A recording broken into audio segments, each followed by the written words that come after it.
Okay, guys, let's talk about some paint samples and what people would have used in the early 90s. This is the Tamiya PS34 sample. I actually backed the corner with a bit of white just to see the difference. This is quite close to the box art, but I think in reality it got a hint of yellow in it that the Ferrari F40 do not have.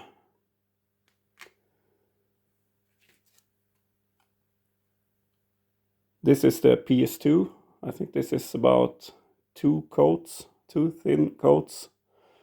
It's a bit too dark. This is what I use for the High Rider Corvette and the Double Dare.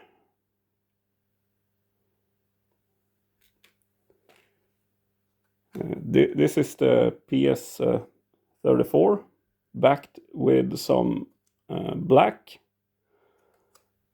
Almost look orange compared to the other samples.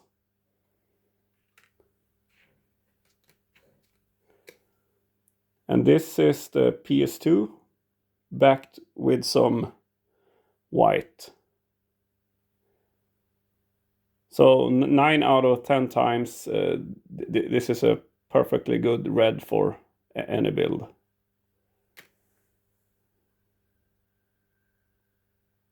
This sample is the Tamiya PS60.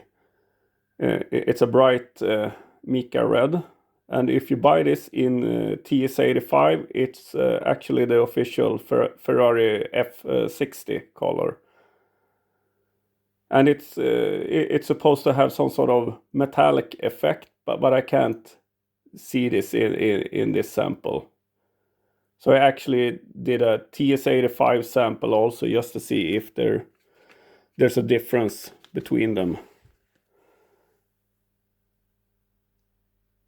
And if there is a slight metallic effect, it's almost invisible. I can see like zero particles in this one. If you look at the top of the can, you can see the sample actually have a metallic effect. And for the TS85, it actually says that it got a metallic finish.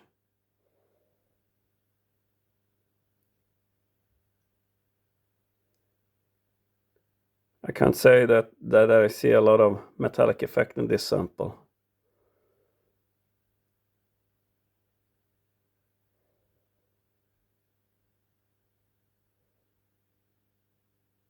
And if you look at this paint sample from 1991, it's probably closer to PS2 and a bit darker than the real F40.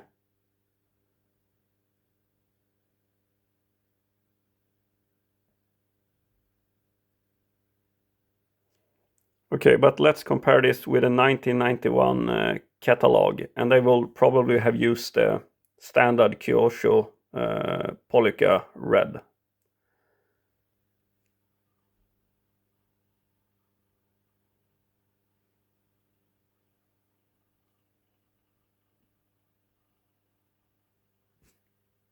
And I know it's hard to compare colors between photos and box art and other edited pictures, but this Terrano is actually the original Kyosho Polica red.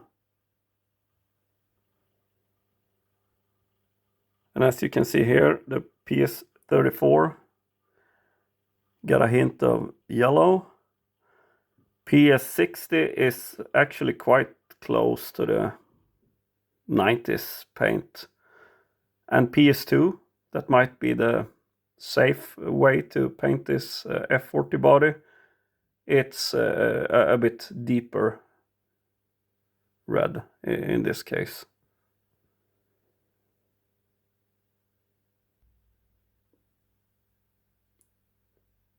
Okay, guys, let me know in the comments what you think about the paint samples, and let me know which way you think that we should go with this project.